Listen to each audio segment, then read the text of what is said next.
Hey there, everybody. Quick Sunday podcast about betting and about WNBA. Let's pretend we have a goal, and our goal is to grab the most accurate stats possible and program an algorithm to give us the most reliable results possible for sports that are easier to predict than others.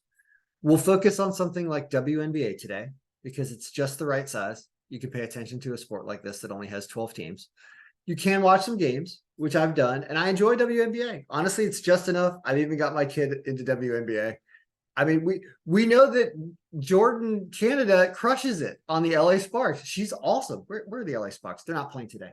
They played yesterday. The point is, you can watch this. So not only do I have information from the algorithm, but also personal information from watching the game, which is also absolutely helpful. I highly recommend watching any sports you want to wager on, at least periodically, to get a feel for the game that you're watching.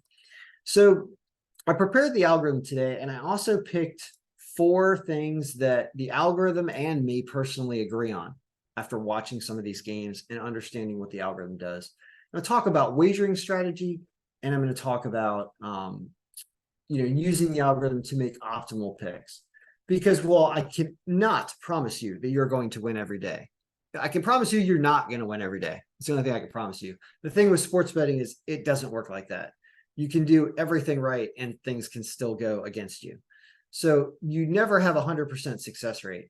But what you can do is make good decisions and be comfortable with your wagering decisions and understand that if you lose them, well, let that reason that you lost them be something really out of your control and not a misread of the stats and the errors and the injury report, which is really helpful, because at least you'll get confirmation from the existing facts that exist about who's playing and how well they've been playing this year and where the game is and all these things. You're going to be able to get accurate information on that and make knowledgeable wagers.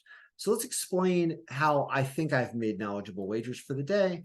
I've had success with WNBA, so this has been a winning sport. And let me explain how you analyze the file and what you come up with. So I've made 4 picks today. And everyone has a budget for the day, how much they're going to wager.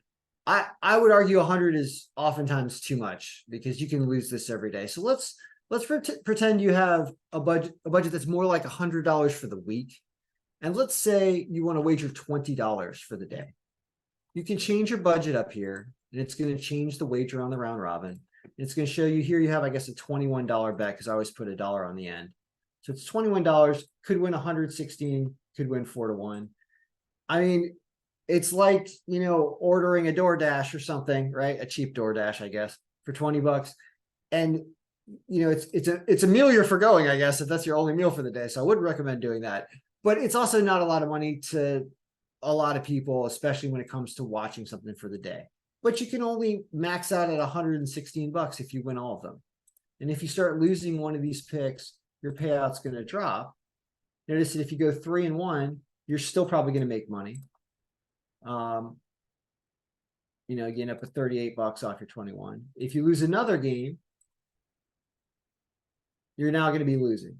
So you need to go 3-1 or better, most likely, to make money. And the best you're going for is 4-1. Everybody has their own budget. $100 is a budget for some people. This is more reasonably what you're trying to go after. And this is more in my range for a day of something that I've spent time preparing the algorithm for. Is I'll bet $100. I've kind of always said that, and it's true. I don't feel like the world's coming to an end if $100 is lost a day on wagering. But you're not going to lose it every day. I can also promise you that. You're going to have some winning days. So why did I choose these, and why do I feel comfortable, putting $100 on these teams? Well, let me explain why. Connecticut Sun, highest scoring quarter. What? It's a weird looking bet, right? Well, let me explain what's going on in the games. We have a nice history of the matchups, and we can start to open up the first game we're talking about, which is the Connecticut Sun and the Sky. The Sun are away in Chicago. That's what this means. It's all related to the Sun team.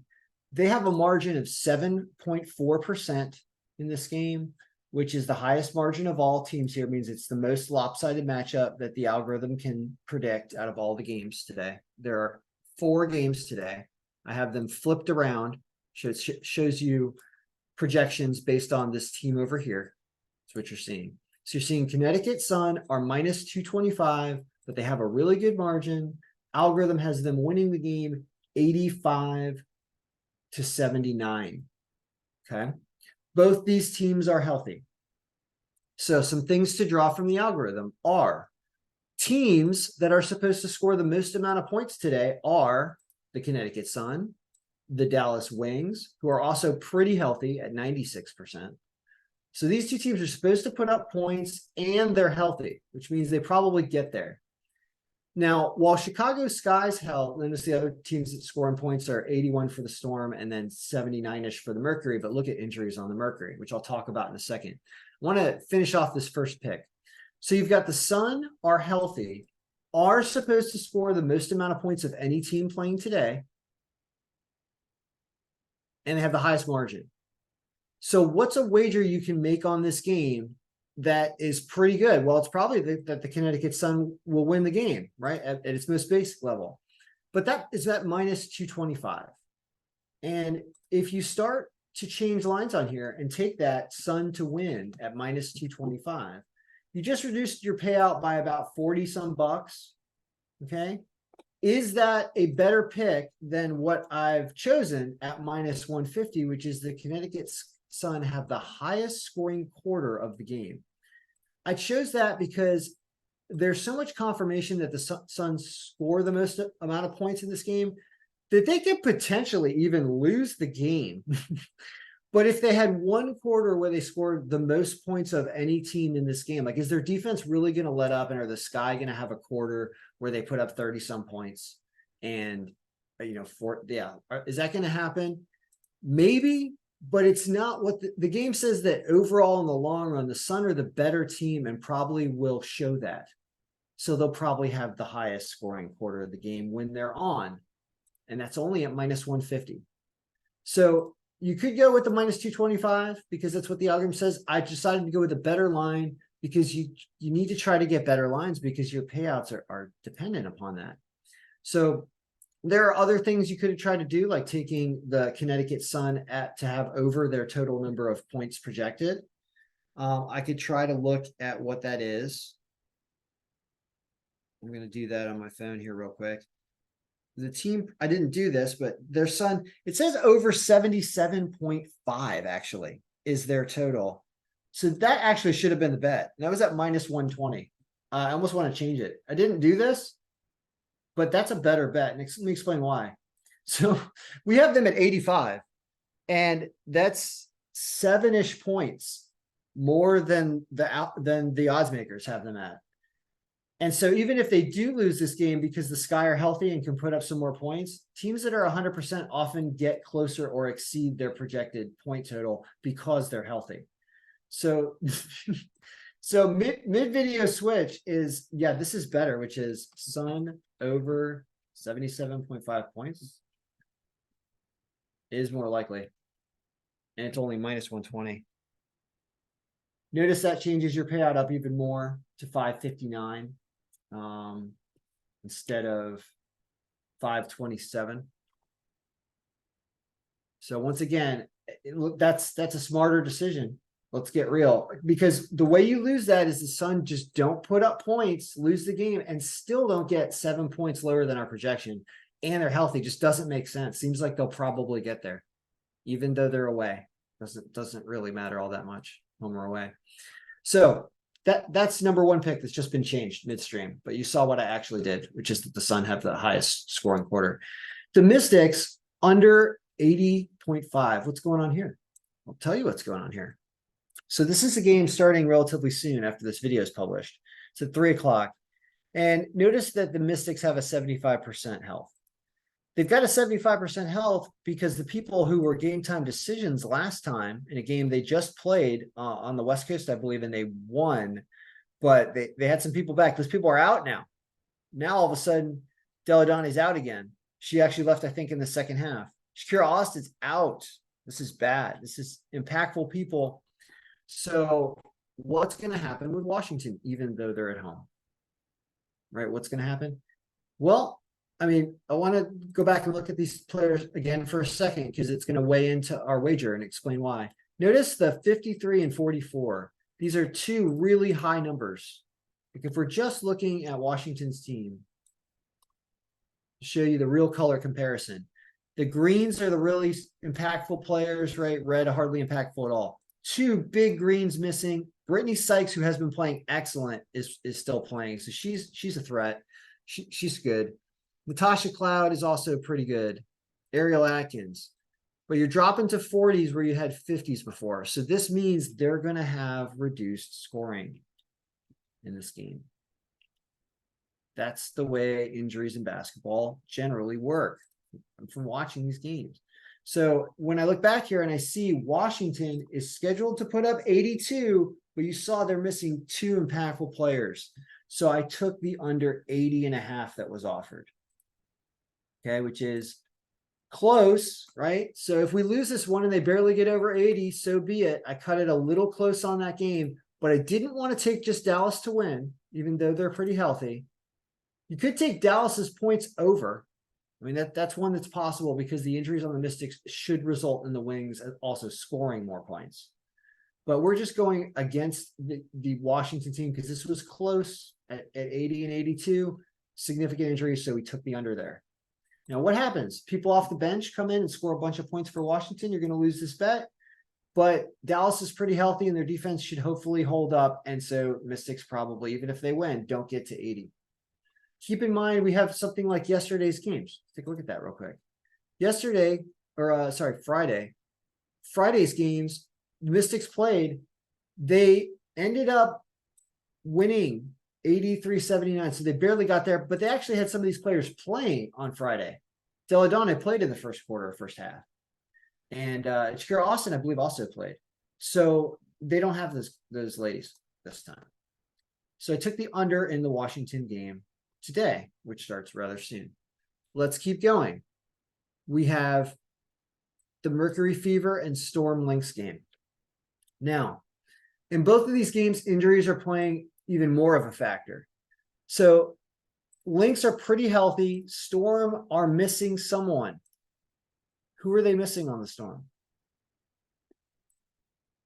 Let's look at the Storm.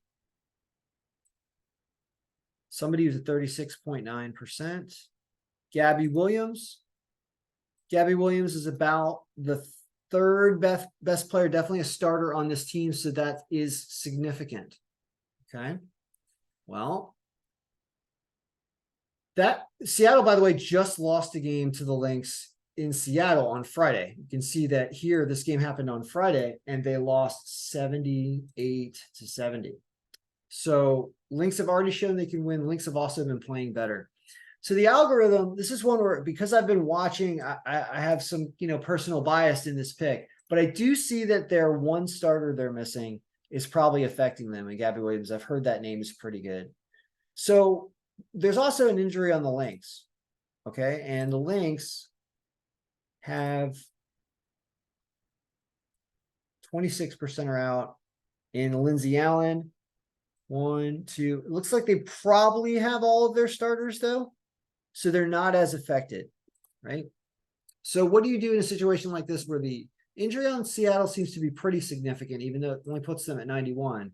You can see they're the third healthiest team of the day that's favored. So, the Sun are healthier, the Wings are healthier, and the Lynx injury is not as significant. So that's why the odds makers are probably correct here, and they're favoring the Lynx down here. But they're favoring them a lot, which we wouldn't agree with that. Now, because of limited injuries on both teams, but more on Seattle, and Seattle being favored, what I did is I took an under in this game. We had predicted 157 points with no injuries. That's the score if there weren't any injuries on these teams. Because there are some injuries, then you can make a pretty basic assumption that it'll probably be even lower than that 157. They scored 148 on Friday. So they only got to 148. So what do you have? You have it set at 160. And I thought, all right, we're already at 157 in our estimate if those teams were healthy. 160 is even better. We're padding it even more. We think this game will probably have closer to 150 points-ish, maybe 152 or something like that. That's kind of what it's saying with the injuries.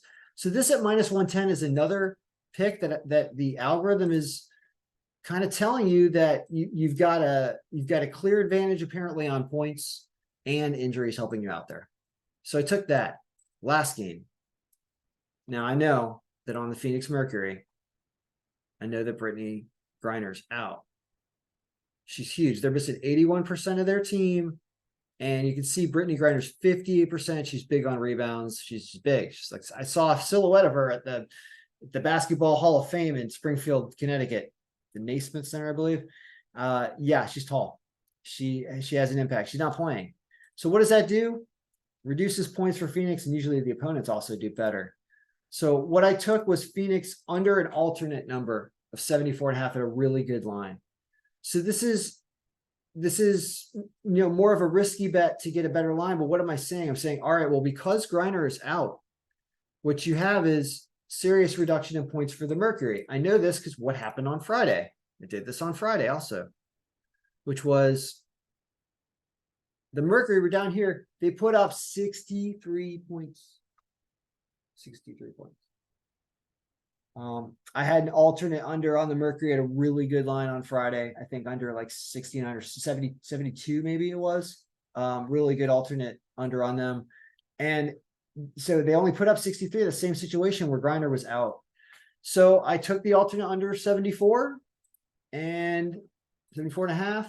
See if that goes. If they get 76, I should have taken the regular under, whatever, where it ain't perfect. It's just, I'm trying to read into the algorithm thinking the Mercury are going to be significantly less than 79, which is what they would be if they were healthy. And they're clearly missing very impactful Brittany Griner. So that's how you spend the time diagnosing the algorithm and coming up with educated picks. Are these all going to win? Maybe.